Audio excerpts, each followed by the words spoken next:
Welcome to True Crime Garage. Wherever you are, whatever you are doing, thanks for listening. I'm your host, Nick, and with me as always, ladies and gentlemen, he is, as I'd like to say, one half of the Mega Powers. He is our captain. And I'll be steering the drunken flying garage ship today. It's good to be seen and it's good to see you. Thanks for listening. Thanks for telling a friend.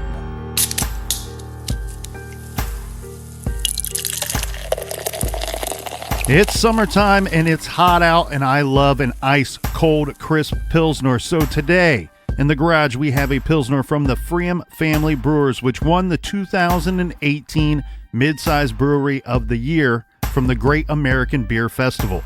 Now the first thing you will notice with pFriem Pilsner is the brilliant gold color, and then you get the aroma of spring flowers and lemon. You'll taste a hint of honey, and it finishes crisp and clean. Garage grade 4 out of 5 bottle caps. And today's beer was delivered to the garage thanks to these TCG diehards right here. First up, a big long distance cheers and thank you to Ahmed and Mary in Lake Oswego, Oregon. And a big cheers to Emily in Cape Coral, Florida. Next, we have a cheers to Matthew M. in Parts Unknown, and also in PU, we have Kendra K. PU, because in Parts Unknown, people are not putting up the toilet seats, so you better put up the toilet seats or you get kicked out on your keister. And a big cheers, mates, to Cheryl in Rome, New York. And let's give some thanks to Jared and Jenny from Bluefield, West Virginia. And last but certainly not least, we have another Emily. She says to get some Dutch beer, and Emily is from Amsterdam. Everyone we just mentioned went to truecrimegarage.com and donated to this week's beer fund, and for that, we thank all of you. If you'd like to support the garage and get something back in return, go to truecrimegarage.com, click on our store page. We have some sticker packs, we got some tank tops, we have some t-shirts.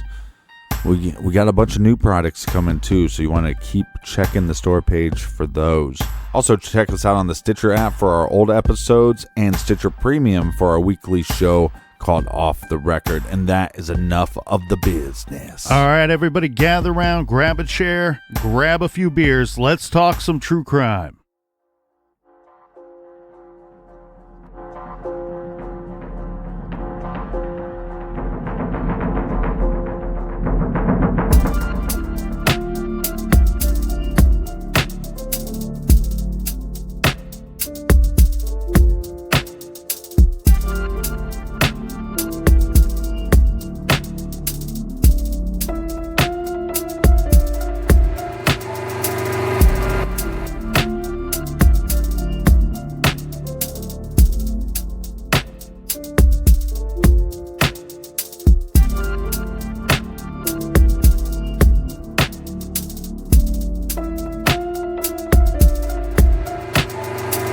Basically, we have identified the bodies of the two females that were found out yesterday. The bodies have been positively identified as Abigail J. Williams, 13, of the Delphi area, and Liberty Rose Lynn German, 14, of the Delphi area. The two girls were reported missing on Monday, February 13th. The bodies were discovered about 12:15 on the 14th. In the woods just east of town here by volunteers that helped in the search of the children after they were reported missing to the Carroll County Sheriff's Department. Family has been notified. This is considered a double homicide investigation. No further information will be released at this time. We have nobody in custody at this time. So as far as I'm concerned, yes, there is somebody out there that did this horrendous crime, and we're going to track them down. It is disturbing. It is concerning as sheriff in my position, and I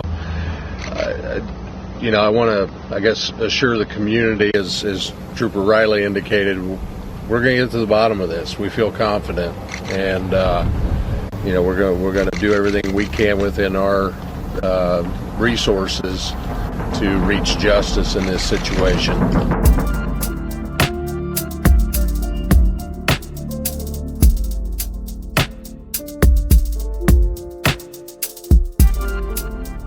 This is Delphi, Indiana, and our case starts on the afternoon of February 13th, 2017. At about 1:40 in the afternoon, 13-year-old Abby Williams and 14-year-old Libby German were dropped off by Libby's older sister, Kelsey. The drop-off location is at a trailhead on County Road 300 North. This is near the scenic Monon High Bridge, which is an abandoned railroad bridge that goes over Deer Creek in Carroll County, Indiana. Okay, I'm going to try to get as detailed on this portion of our timeline as I can. So, before the girls left to go to the bridge and the trails, Libby asked her older sister Kelsey several times if she could drive them out there, to which Kelsey said no several times before basically giving in and saying yes. Now, Liberty had already secured permission from her grandmother Becky to go to the bridge. The idea was, Becky said, yes, you and Abby can go to the bridge if you can get a ride there and if you can get a ride back. So the plan was for Kelsey to drop the two girls off, and then around 3:30 p.m., Libby's father, Derek, would pick both of them up. This 3:30 marker is just a general time, as Derek said he would call Libby when he was close to the pickup location. So Kelsey drops off the girls and then calls her boyfriend to tell him that she is en route to go hang out with him. Kelsey was going to go hang out with him and then go off to work. While walking on the trail, Libby posts a photo to Snapchat. This is the now famous 2:07 p.m. Snapchat photo showing Abby crossing the Monon High Bridge. At 3:11 p.m., Derek calls Libby's phone. Libby does not answer. At 3:13, Derek makes another call. Derek says both of these calls go to voicemail, but after ringing. So Libby's phone rings and then the calls go to voicemail. Eventually, and I've seen it reported, this might have been as early as 3:30 p.m., calls to Libby's phone start going directly to voicemail. When this second call goes to voicemail, Derek parks the car. So now he is parked in a location where he can pick up the girls. This is the same general location where the two girls were originally dropped off. Derek claims that once he parks the car, he gets out of his car immediately. Yeah, he parked at the trailhead and he walks the trail. Within minutes of parking the vehicle and starting off on the trail on foot, he comes to an intersecting path. He says it's here where he sees, as he has described, an older man with a plaid or flannel shirt on. He asks this man if he has seen two girls, to which the man responds, "No, but I saw a couple on the bridge." These trails out there are numbered. The intersecting trails are the 501 trail and the 505 trail. Yeah. Derek is going to walk down the 505 trail to look for the girls. Now, forgive me, everyone, as I've only seen this on maps, but it appears to me that the 501 trail is the more heavily traveled trail. It appears to be like the main trail there. Derek takes the other trail, the 505, which dead ends at Deer Creek. He does not find the girls, and he does not see anyone else. So he turns around, and he heads back the way he came, walking all the way back to his vehicle. Once he is near his vehicle, he calls Becky Patty. Becky is Libby's grandmother. Derek is telling her, "Hey, I'm here. Libby is not picking up the phone. The girls are not here. This phone call takes place at 3:30 p.m. After the call, Derek is going to walk the 501 path. So he gets there. He's calling.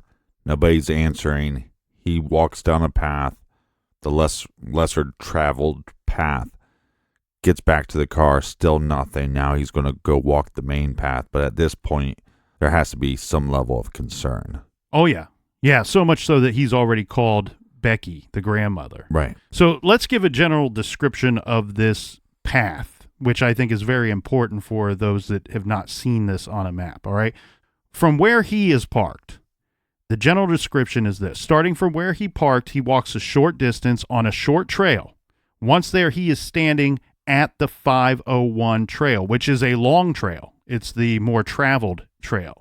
It's also called the Monon High Bridge Trail because if you are standing right there at the intersecting trails, Trail 501 or the Monon High Bridge Trail to the northwest goes all the way to the Freedom Bridge, which is a beautiful pedestrian bridge that extends over Highway 25, better known as the Hoosier Heartland Highway, or Triple H for wrestling fans. To the northwest is this beautiful Freedom Bridge, right? To the southeast is the Monon High Bridge. So Derek goes up to the Freedom Bridge to see if the girls are up there. He does not see them. Then again, he turns around. By the time he gets back to the intersecting trails, this is when members of Libby's family start to arrive to help in the search. Remember, we said Kelsey was going to work. Well, she got a call from Becky, the grandmother, who is alerting the family that Libby is missing. So instead of going to work, Kelsey returns to help as well. Just real quick, just to recap, because a lot of things are happening here. The girls were dropped off at approximately 1:40 p.m. I've seen this time as early as 1:35 p.m. and as late as 1:45 p.m. Yeah. The Snapchat photo is at 2:07 p.m. So we know they are alive and well at 2:07. Then not even an hour and a half later, less than 90 minutes later, Derek is there at 3:15 looking for them. At 3:30, Becky is notified, and by 4 p.m., less than 2 hours after the Snapchat photo, multiple members of Libby's family are there at the trails and looking for the girls. Between 3:30 and 4 p.m., her family continues to try to call her, some leaving voicemails and some texting as well. At about 4:20 p.m., Kelsey, along with Cody is Libby's uncle. Kelsey and Cody set out down the trail, and they go in the direction of the Monon High Bridge. And they actually cross the bridge. When they get to the other side of the bridge, they went to a couple of the homes in the area, knocking on doors to inquire about Libby and Abby. According to Kelsey and Cody, they only speak to one person, and of course that person had not seen the girls. Mike Patty is Libby's grandfather. Just a quick background for those who are less familiar with the case. Libby and her older sister Kelsey were raised by their grandparents Mike and Becky. Derek is their father. Both their father and mother are involved in their lives, but the mother lives all the way, or lived at the time, about 4 hours away in Kentucky. Mike Patty, Libby's grandfather, arrives on the scene. This is right around 5 p.m.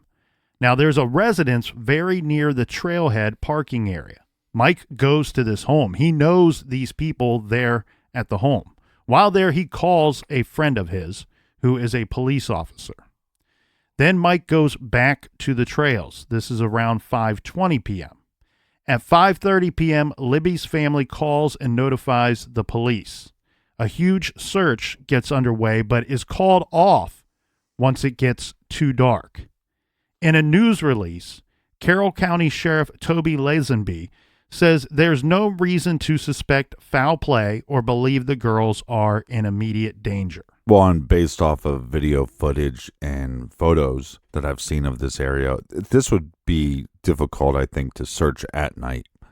Actually, I'd actually think parts of it would actually be dangerous to search at night. There's steep hills there, and there's also, that bridge, that Monon High Bridge, is dangerous in itself. Right. It's an abandoned railroad bridge. Anybody that walks across it, and many people have, it was a popular place to go before this incident, but even after, people have filmed themselves or taken pictures of themselves on this bridge, and you see everybody looking down as they walk it. It's a 70-foot drop, 70 or 75-foot drop if you fall off that bridge. And anybody that's ever walked on an abandoned railroad bridge knows that sometimes they're missing steps, and even all the steps that are there, there's a distance between them where you could twist an ankle, you could easily lose your footing. Right. And on top of that, too, I've seen pictures of this area both in the summer, fall, winter, and even in the month of February. Even with all the leaves off of the trees, this is an area that's heavily wooded in a lot of parts and tough to see things at any distance at all, even when the leaves are off of the trees. Right. So they call off the search. They're trying to be hopeful, but I'd be a little concerned that if they're out there somewhere in the park, this is not the best area for them to be in, especially after dark. Right, and you have the highway that's right by there, the Indiana Highway number 25, which we've discussed that on other cases too. You don't want to disappear or go missing right around a highway, but that also probably leads to some kind of discussion on several levels. These are young teenage girls. They've only been missing for a few hours, probably, let's say 5-6 hours by the time they call off the search. Right. You're probably having the discussion with her caretakers, with the parents and caretakers of these two young girls, that they might be off partying with somebody, or they might be out, doing something. Right. They could have been, drop us off at the park. We're going to meet up with somebody that they just didn't tell their guardians about. So they're not going to start searching until the next morning, which would be February 14th, 2017. Yeah, the search continues for the girls, and there are several of these teams of searchers out there. You can find on YouTube, and any of the people that were local remember that they were calling that morning. They were out on TV broadcasting and saying, anybody that is available today, please come out and help us search this area for these two girls. But unfortunately, just after around 12 o'clock noon, one of the teams finds two bodies, and this is about a half a mile away from the bridge, from the Monon High Bridge. So if you're looking at a map of the area, and based off of later evidence, the girls were abducted after 2:07 p.m. We know that from the Snapchat photo. And they would have been abducted after 2:07 p.m. at the southeast side of the bridge. This is where they were likely ordered by the abductor to go down the hill. They would have went down the hill and then across a long private driveway. Now, keep in mind, this is not the suburbs. So when we say driveway, it's not what anybody's picturing. This driveway looks like a long gravel and dirt road. And at this approximate location, you can't really see any houses. There's not houses or like other roads visible at this location. So as soon as they go across this dirt road, gravel road, private driveway, whatever you want to call it, they would have then went down yet another hill, and this one is steeper than the last. This would put them right at the edge of Deer Creek. The bodies were found on the opposite side of this creek, about 50 feet from the north bank of Deer Creek.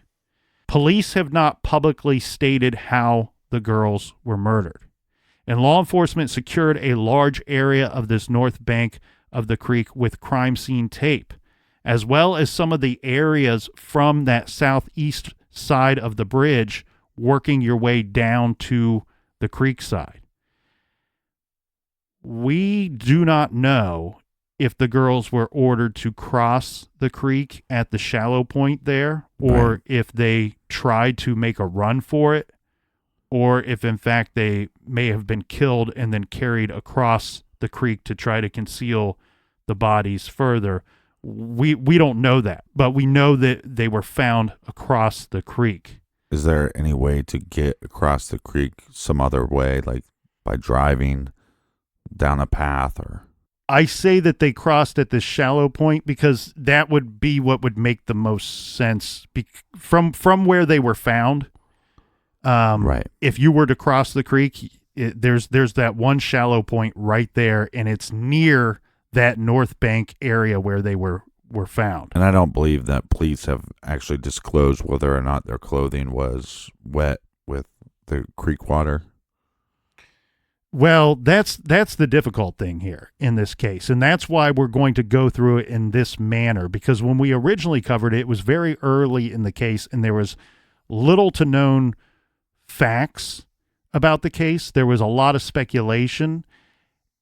There was even speculation at that time that they were found in the creek, and we can piece together words of law enforcement and detectives since then to know that that's not true. They were found on dry ground about 50 feet from the creek side. Regarding the wet clothing, we don't know if their clothing was found at all. Right. For starters. And factoring in the distance of time, the time that has elapsed from when it's believed that they were abducted and likely killed to when they were found, I can't say if their clothes would have been still wet at that time. What I can say, but what you're saying, just so we're clear, you're not saying that they were found nude. I don't know. We don't know. But that's what I'm saying is the way you made it sound was like we don't know if their clothes were even found. Right. Right. You asked about wet clothes, and I'm saying we just don't know because we don't even have anybody to tell us if the clothing was on them, was found, was never there, whatever. But what I'm going to guess here and say is that, and I'm basing this simply off of just what the police did, in fact, rope off with the large area on that North Bank creek side with crime scene tape. I'm completely guessing here, Captain, but it would seem more likely to me that they were probably killed on the side of the creek in which they were found. Again, I don't know if that means that they were ordered to cross the creek or if they tried to make a run for it. Now, on the 15th, on February 15th, autopsies were conducted on the bodies. That afternoon, Indiana State Police and the Carroll County Sheriff's Department held a press conference, and they did confirm that they found Libby and Abigail. The girls were murdered, and again, they did not state how they were killed. Indiana State Police also released a photo of a man reportedly seen on the trail around the time the girls disappeared. The image shows a white male with his hands in his pockets while walking on the bridge. He's wearing jeans and a navy blue jacket and a hat. Well, the hat is still an argument, but a lot of the news pressers that came out around this time describe him as wearing a hat. It's very pixelated. Police, this is the other tricky thing here, right from the get-go. So police do not call the man a suspect, but say that they would like to talk with him. We've seen this tactic in other cases. Sometimes that person is actually considered a suspect by law enforcement, but by releasing it in this manner, not calling him a suspect and just saying we would like to talk with him, there have been cases where that individual has come forward to try to explain away why they are in the area at that time. He goes, "Hey, you looking for me?" Yeah.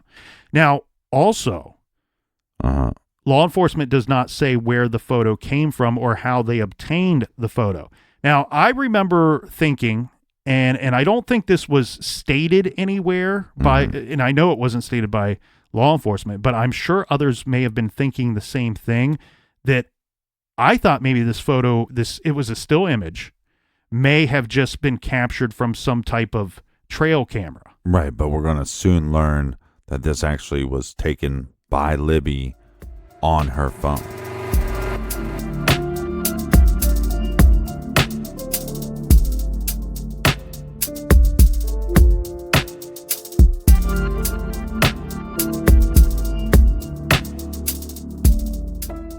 We all want a haven, a place that feels uniquely you. Joybird empowers you to create the furniture and space that brings you joy.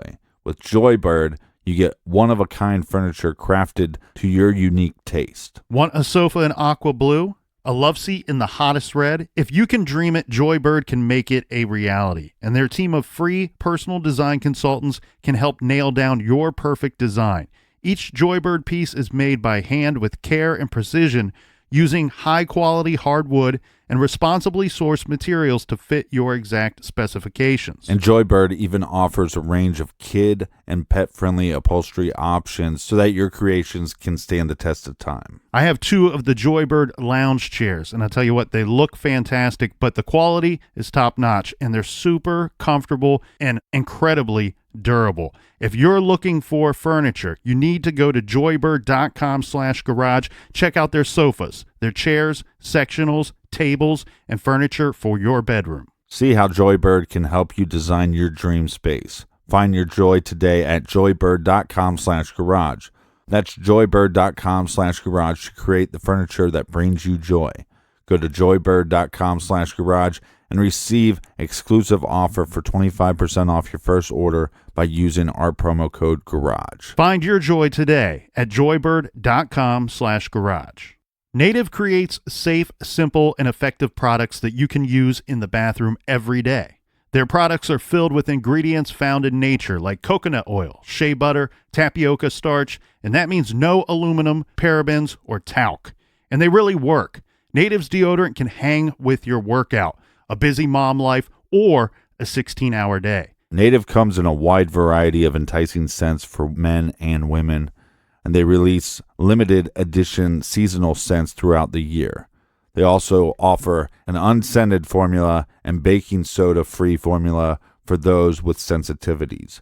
Their classic deodorant scents include coconut and vanilla, lavender and rose, cucumber and mint, and eucalyptus and mint. There's no risk to try because Native offers free returns and exchanges in the U.S. And if you subscribe, you'll save $2 per stick and have Native conveniently delivered to your door every 1, 2, 3, or 4 months. You want to check out Native. There's many reasons why I love this brand. One, born in the USA, and they're using safe ingredients and free shipping. I mean, what's there to lose? For 20% off your first purchase, visit nativedeodorant.com and use promo code GARAGE during checkout. That's nativedeodorant.com, promo code GARAGE for 20% off your first purchase.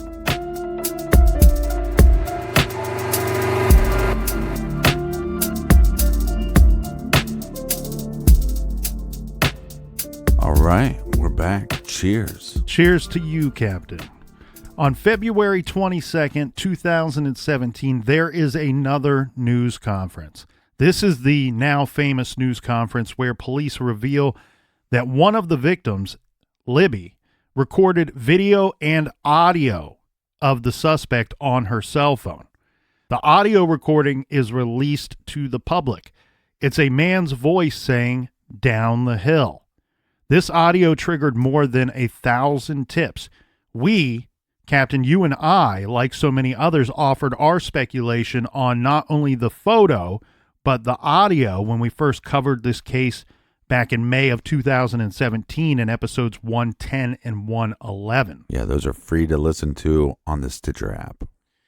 And a lot of the speculation that was involved between you and I, and like I said, others on their TV shows, their podcast, in newspaper articles everywhere, was how much more does police have? What more was recovered from Libby's phone? And we also question things like, you know, the voice sounds muffled. Is that because the phone was concealed in her pocket? And how did they obtain this information that was on her phone? Was her phone, in fact, found? I believe now, at the time, I thought maybe they pulled this stuff from the cloud, possibly. I've changed my opinion on that. I'm starting to think that they probably found her phone, and it was just I think the killer was in a rush to get out of there and may have not known that his image and his voice was captured on her phone. Yeah. Or was unaware that she had a phone. I mean, there's any number of reasons out there, but again, I'm just simply guessing on that. But I wanted to mention that I've changed my thoughts and feelings on that. I think very likely that they found her phone. Now, by March 1st, the reward money for information in the case grew to $200,000. 8 days later, Mike Patty, Libby's grandfather, who some on the internet were saying looked like the suspect or the bridge guy, speaks out publicly for the first time at the Carroll County Courthouse. Personally, I don't think Mike looks anything like what I think I'm seeing in the photo of the bridge guy. And I say what I think that I'm seeing because, as you've pointed out, it's a pixelated, grainy photo. Right. It's taken some distance away. The man on the bridge guy, is some distance away from Libby when she took this video footage. And what's released to the public, there's hot debate, and has been for almost 2 years, well, for over 2 years, about what we are seeing and what this individual looks like.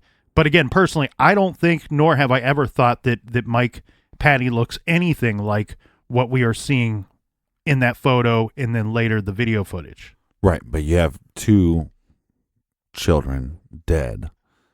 We have no evidence of the grandfather being there around 2 o'clock, let's say. And you would think that with this information, he might not have known, let's just say hypothetically it was him, he wouldn't have known that he was having his picture taken by her. You would think that somebody in the family would come forward and say, that looks like him.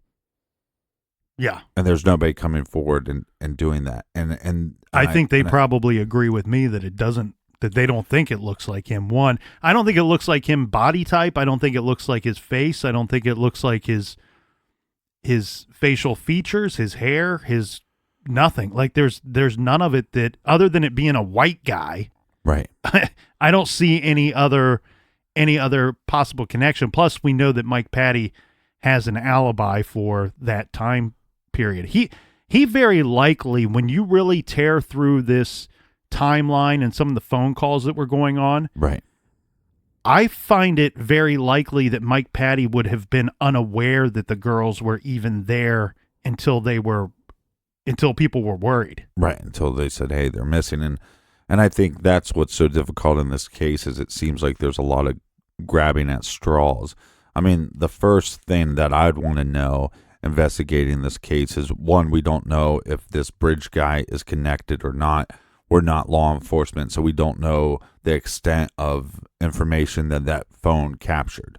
Do we have minutes of audio footage? Do we have minutes of video footage?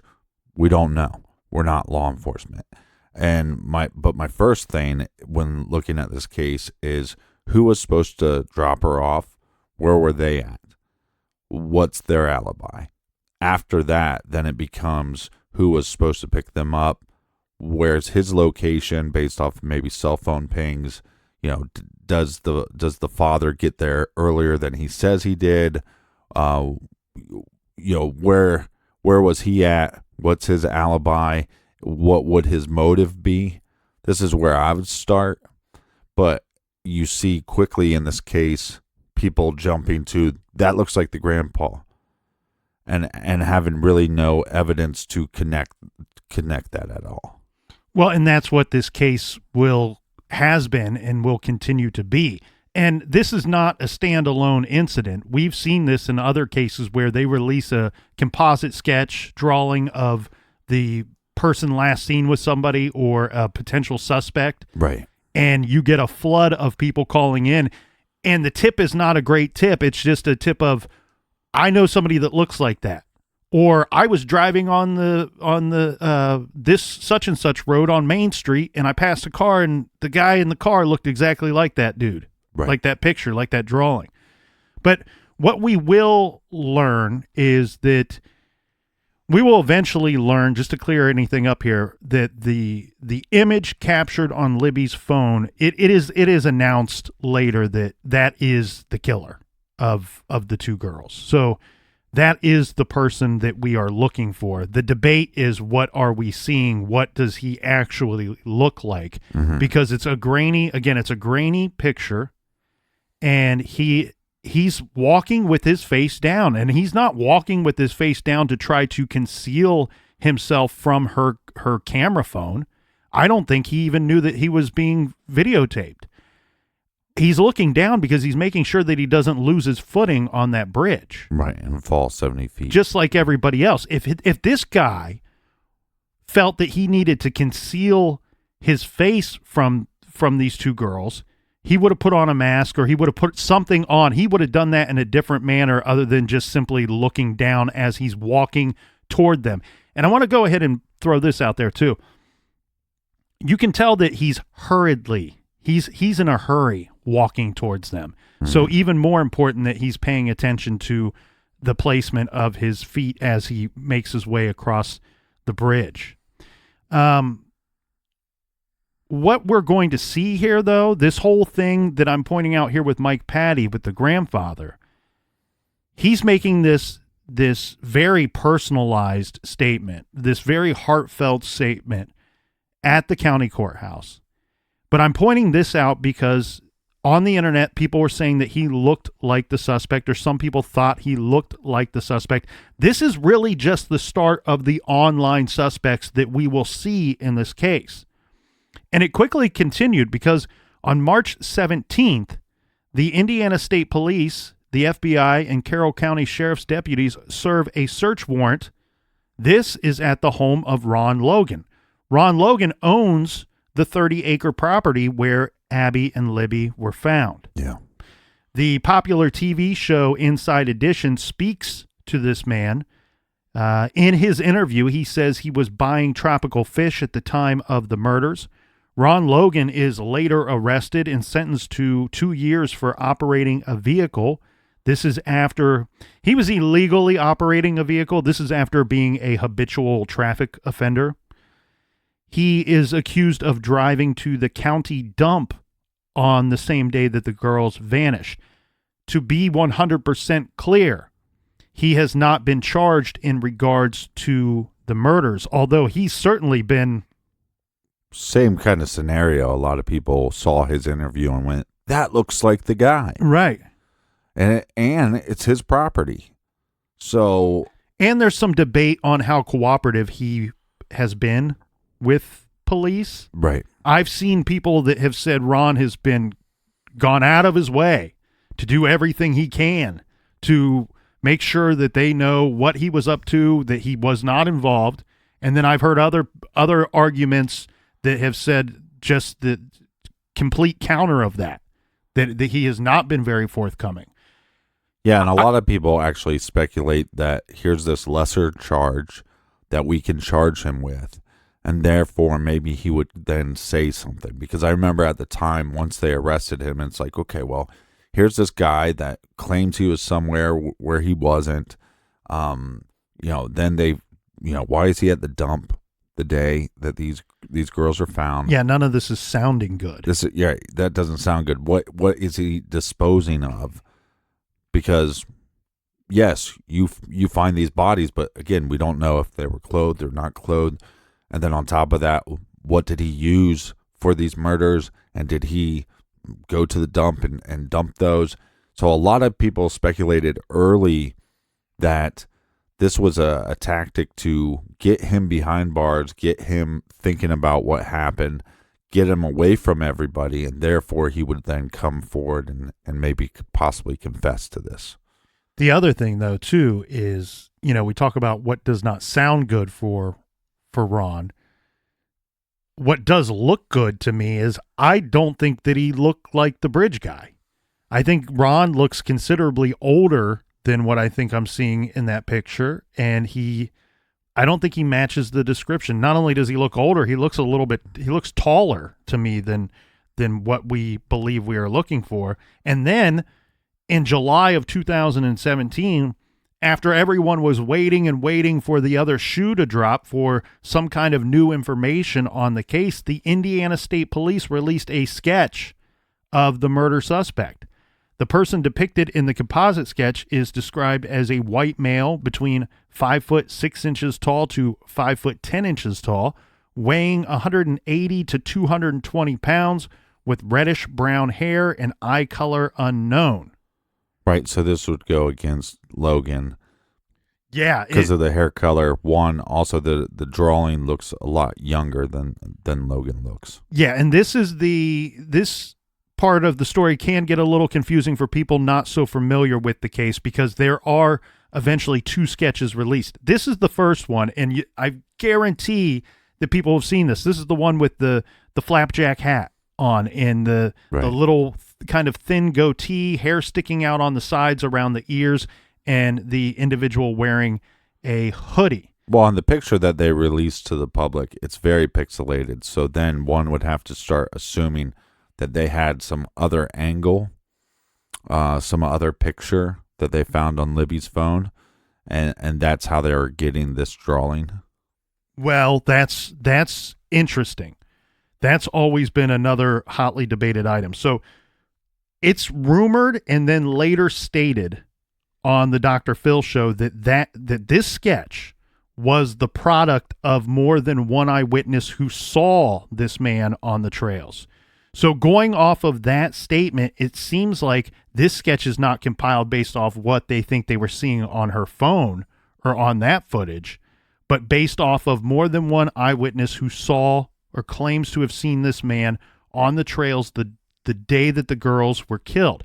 Now, for some speculation on this, several people have put together and compiled some good info on this case.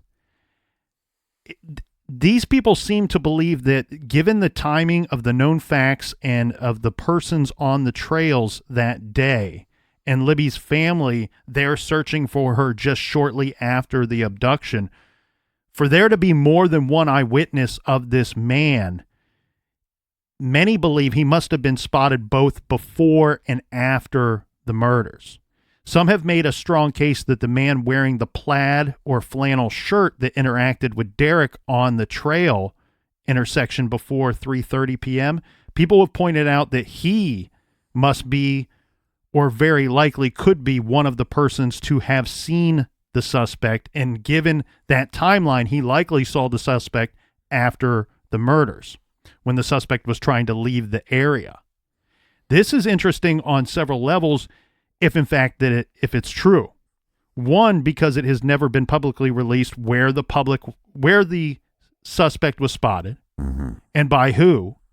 And even though there are several theories out there, we don't know what route or exactly where the suspect left the area from. Right. From law enforcement statements, it's believed at least one witness is a man and at least one witness to the suspect was a female. And I say that because in one of the pressers, when giving answers, one of the officers says she in response to this composite sketch. So, and I would argue or just speculate that these eyewitness accounts are before pre-murder, because where they're found and the area that they're found is it's off the trail, and to then backtrack and to get back onto the trail to leave, my gut is telling me that that's not how it happened. That's possible, but we don't know where this monster parked his vehicle. Right. And it may, or if he had a vehicle there at all. It may not have been out of design. It may have had to have been out of necessity to make his way back and backtrack through the trails. Correct. He could have also avoided the main trail for a large portion of whatever part that he had to walk back to his vehicle, tromping through the woods as much as he could until he had to get back onto the trail. Right. And if he had to get back on the trail, I would say that would be more likely. We cannot say for certain that the man in the plaid or flannel shirt was one of the people that claims to have seen the suspect that was provided details to come up with this sketch. But I'm guessing based off of that, and this individual has talked with police pretty extensively. If regarding his timeline, flannel shirt man, plaid shirt man's timeline, right? If he tells police, I did not arrive to the park or trail area until this time, that might be why the speculation is that maybe he did in fact see this suspect after the murders. Because what's so interesting about this timeline to me, and what we did not know when we first covered this case, is the window in which the murders very likely occurred is so much shorter than what we originally thought. Right. We're talking about, it's so very likely that this all went down between about 2:15 and maybe 3 o'clock. Right. It seems to be generally believed or theorized that the killer had already made his way out of that general area by the time or shortly after Derek, Libby's father, arrived and looking for her. And I think you can base that thought off of his interaction with the flannel shirt man. Right. All right. Sorry, I went down a long road there, but thank you for joining me on it there. Well, Captain. I also want to bring up the fact that based on it's speculated because they're not telling us how they died, how they were killed, right? Mhm. But from some of the rumors out there, that you would think that this guy would have some kind of blood on him. There would be some kind of blood evidence. And so that's why, like I said, whether you're leaving from a different way that you came in, because you could backtrack somewhere, or like you said, and I agree with you, staying off the path as long as you can because you have this evidence on you that something bad happened. Mhm. And so I think that, again, they have all this information. They're only releasing bits and pieces. So we can only speculate on some of these things. You know what? I do want to point out real quick while we're on that topic before the thought leaves my tiny little brain here. There is one YouTuber who's done, well, there's several YouTubers that have done a lot of work on this case. Some of it good, some of it bad. Just that's Right. my warning if you choose to go down that path. Don't say that the colonel and the captain sent you. Go in there, swim at your own risk. Some of it is good info, and some of it is absolutely painful and terrible to watch. Yeah, but at the Not end of good the, stuff. Right, but at the end of the day, there's 2 murdered kids, and I think that's why the community of true crimers have tried to got behind this case and tried to do everything they can to put the word out there. And sometimes people get fixated in their ideas and fixated on, it has to be this Logan guy, or it has to be the father, or it has to be the grandfather. They just get fixated, but at the end of the day, I think they don't mean harm by that. I think they're really trying to bring attention to the case. Well, this is one thing that I found super interesting that this guy did, and I can't remember his first name. Last name Greeno. Greeno's done a lot of YouTube work on this case. And one thing that he did that I found incredibly interesting was he had a man wear about the same color of jeans, because that's one thing you can't dispute. That's not up for debate. We know, we can look at that picture and see what color those jeans are that the guy was wearing. And so he had somebody wear the same color of jeans. And remember, what we do know is the killer, the bridge guy, would have had to cross that creek at some point. And it would either be because he ordered the girls across the creek and killed them there, or he transported the bodies there, or he chased after them because they tried to make a run for it. Right. So those are 2 known facts. And this is what I think is brilliant. Anytime anybody can take some known facts and then do a little experimentation with them, Yeah. fantastic work. So a big kudos to Greeno there. But what he did was he had a man wear the same color of jeans and then walk across that creek at that shallow area.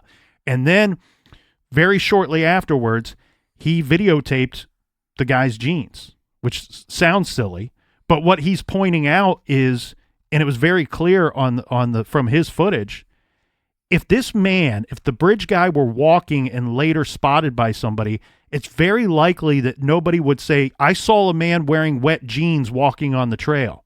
The color of those jeans when he filmed them after the guy walked across the water there, Right. did not appear to look wet to me, which I found fascinating, because that was one thing that I always wondered about once we learned more of the area of where, in fact, they were found. I kept going, well, why wouldn't have, out of these witnesses and out of these people that were at the bridge and at the trails that day, and then all these people from Libby's family there shortly afterwards looking for her, Mm-hmm. it would have been so easy for police to get a tip that, oh, I saw a guy that looked exactly like this, and what was so odd about him was he was soaking wet. But we don't have that tip. Right. And again, we don't know. You would think maybe you would see more of that if the perpetrator chased after them and had to run through the water. But again, if it's one of those things where it's the crime happened on one side and then the murderer transported their bodies over, you could roll up your jeans or whatever. But basically what you're stating, which I think is very intelligent, is the idea of even if they walked through the water, you might not have seen, this might not have stuck out to you. No, because all it looks like is a darker pair of blue jeans. It doesn't look like they're soaking wet. It just looks like a darker color, a darker shade of blue. And here's the other thing too, regarding Mike Patty and the property owner, Logan. Ron Logan. Look, I understand people have their suspicions, but I want to throw this out there just so we can all try to get on the same page. This is not some fumbling and bumbling investigation. This is the state police. This is the FBI. This is the sheriff's department. This is as many agencies as you can possibly think of working together, putting all their resources into solving this case. Yeah, keyword FBI. If the bridge guy was somebody so close in social circle to one of the victims, such as Mike Patty, or somebody so close in proximity as to Ron Logan to where the bodies were found on his property, it's been over 2 years. This thing would have been solved by now. Now, nobody's out there standing on a hill saying, I'm going to die on this hill and argue this to death that these two were not involved. Nobody's doing that. So there's still public speculation and suspicion out there.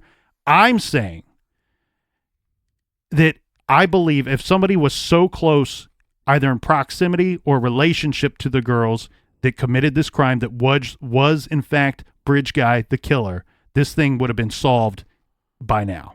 It seems so far-fetched that would be the result when this thing does finally get solved, because it will.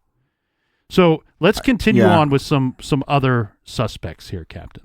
Well, I just want to say I agree with you mostly, but again, we don't know what evidence they have and what evidence they don't have.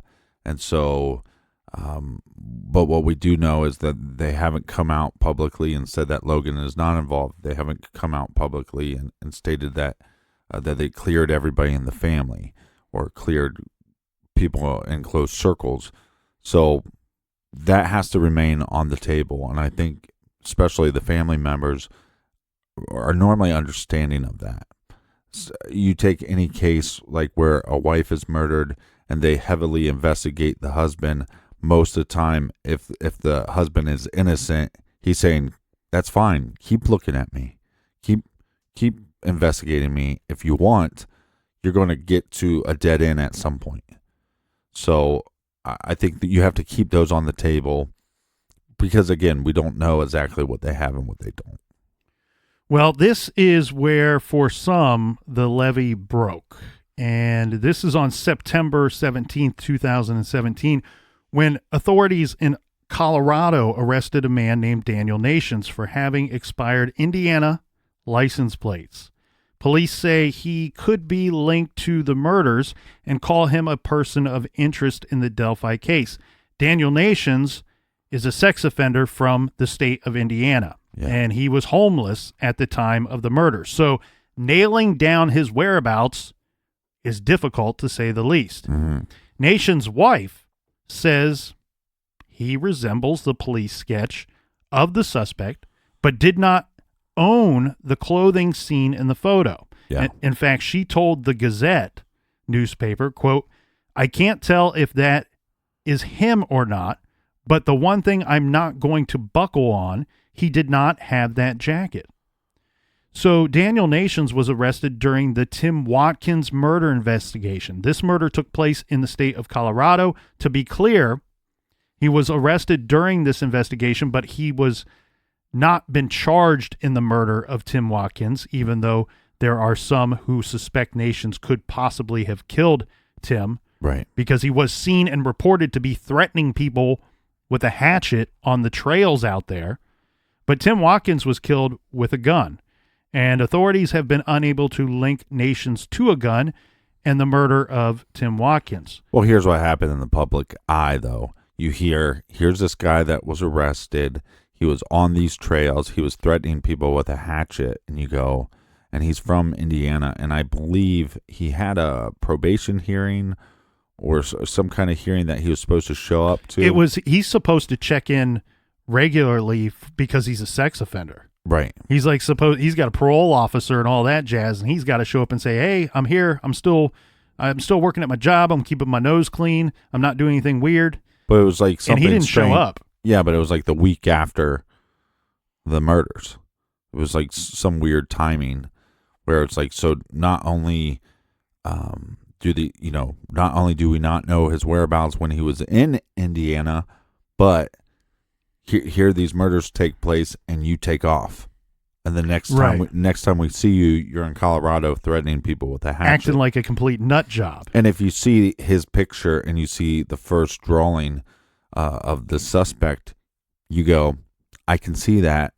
And then that was it. They were saying that they were transporting him back to Indiana. Mm-hmm. And then we just kind of sat around for a while just wondering what was happening. Yeah, we talked about who I think does not look like the sketch or the bridge guy of what I think I'm seeing in the picture there. Yeah. If you put Mike Patty, Ron Logan, and Daniel Nations in a lineup and said, Nick, which one of these looks like the bridge guy? I'm saying Daniel Nations, please step forward here. He looks to me much more like potential bridge guy than the other two. Yeah, same hair color as described as well. Same weird face. But he claims his alibi is that he was tagging along with his wife for a doctor's visit that day, to which later she says, I believe he was with me, but I can't prove 100% that he was in fact with me that day. Now, keep in mind, she's being asked this, 6 months later. Right. 7 months later. We covered Tim Watkins' case, if anybody's interested in checking that out, earlier this year in March. This is episodes 284 and 285, and we also covered the Daniel Nations portion of that case in depth in those episodes. On February 14th, 2018, 1 year after the double homicides of Libby and Abby, authorities say Daniel Nations is not a suspect, saying, quote, we went out to Colorado and we spent a little bit of time with Daniel Nations, and he is not a person we care a whole lot about at this time. This comes from Superintendent Douglas Carter with the Indiana State Police. He said this at a news conference. This is where I think the DNA question comes up. Right. Because you and I have been fairly vocal about this on Off the Record or on our other show, questioning if in fact they have DNA. Now, what we can report is this. We know that early in the investigation, it was stated that they had DNA.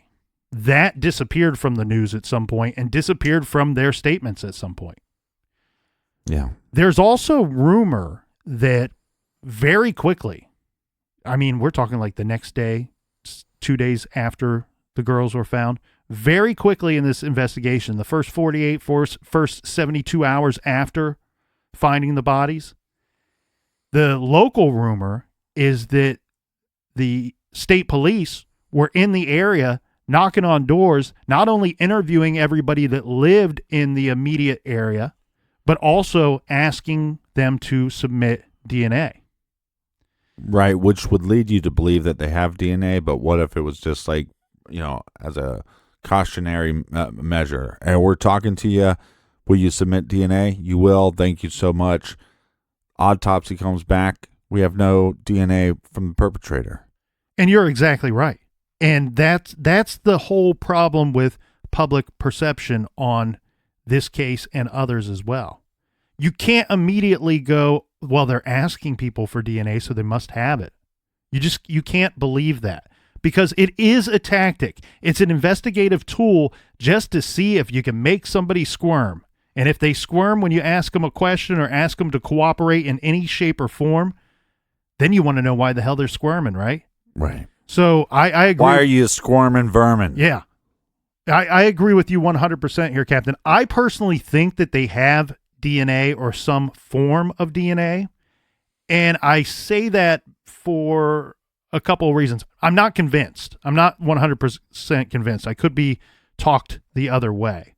But this whole statement of Daniel Nations is not really somebody that we really care a whole lot about. That's like a vague statement of almost, well, did you clear the guy? Because that sounds, I mean, the public, it seemed like watching the old Frankenstein movie where there's a mob with torches that are ready to hang this guy. Yeah. And you come out with some vague statement, and I'm not criticizing police because I think they've worked incredibly hard on this case. But the vague statement, they've not been willing to show their hand. They don't have to. They don't want to. It's almost where this is somebody that we're not really worried about too much. We have 2 dead kids, and it's been over 2 years. And but I do not want to investigate. They don't have to show their hands. They don't. Right, but I would. I understand who the victims are. I'm not going to ask them to compromise their investigation in any form or fashion. No, I don't want them to compromise it. No. So what? I don't understand what you're asking. No, what I'm saying is that I think your statement is a little silly because it's like, well, they don't have to show anything. They don't have to do anything. Well, whatever they've done so far, it obviously hasn't worked.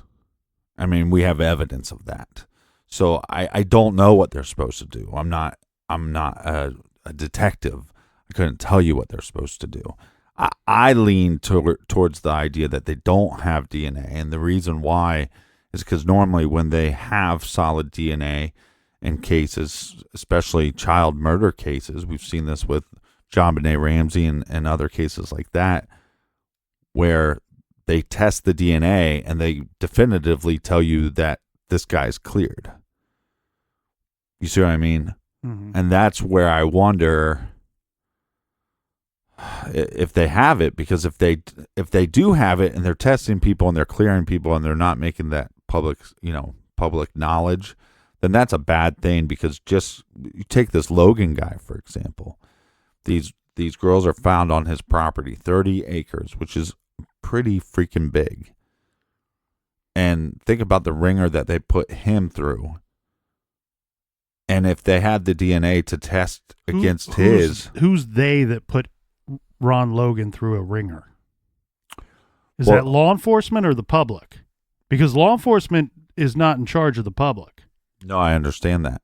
But again, if law enforcement has the DNA and they matched it and it didn't match Logan's DNA, then I think you have a responsibility when you know the public is going after this guy, like you said, like the old Frankenstein movies.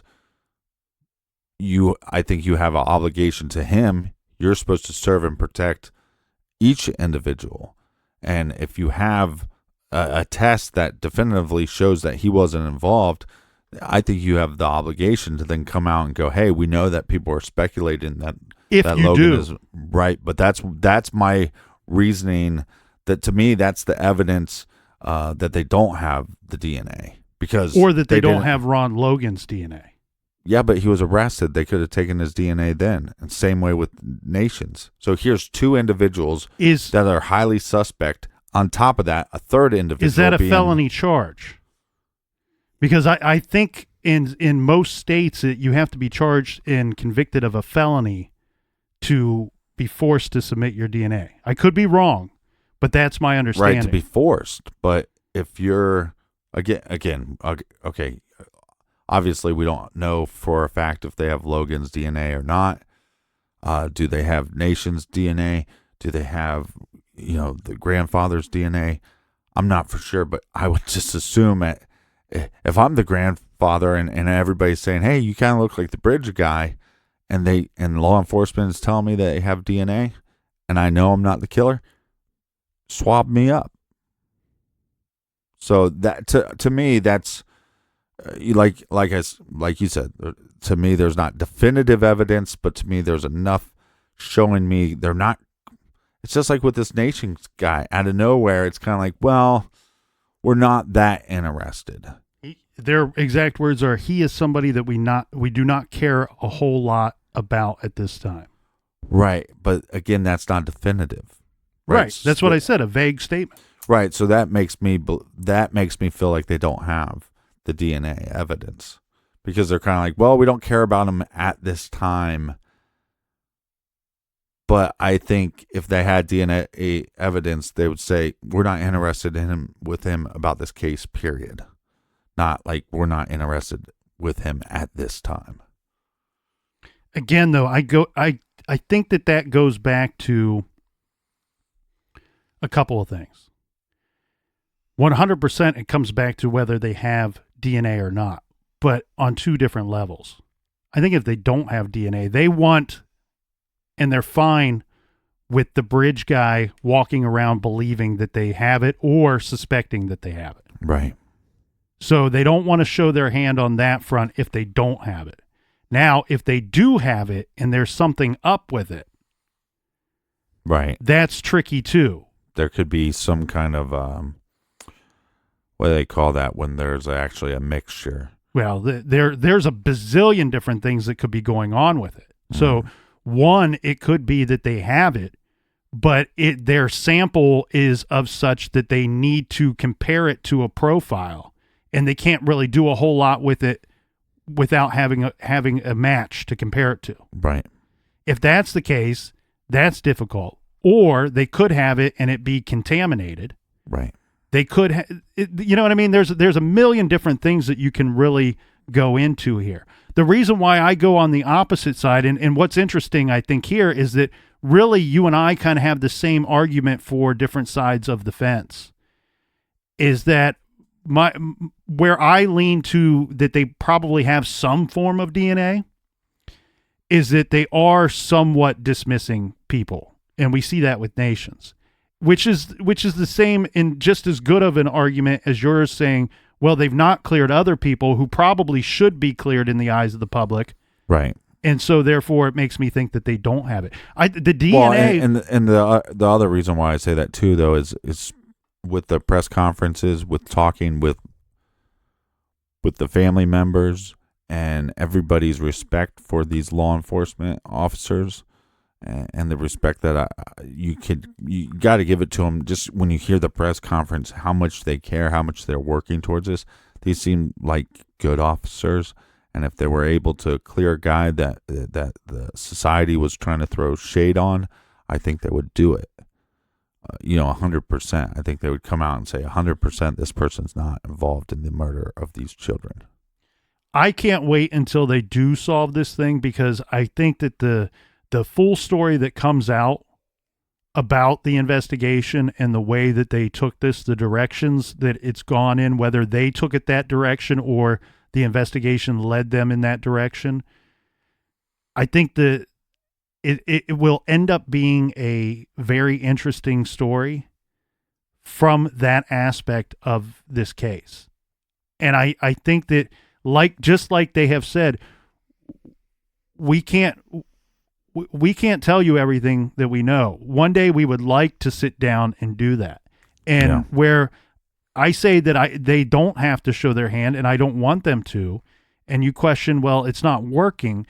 It's not working in the sense that we know that they've not arrested the killer. They've not arrested the bridge guy. He's not sitting there waiting to go to trial. But right. where in fact that same tactic may be working is they may be crossing people off their list. And the suspect pool is going to get shorter and shorter and shorter and smaller and smaller and smaller. So it may be working in some form and fashion that's just not obvious to us.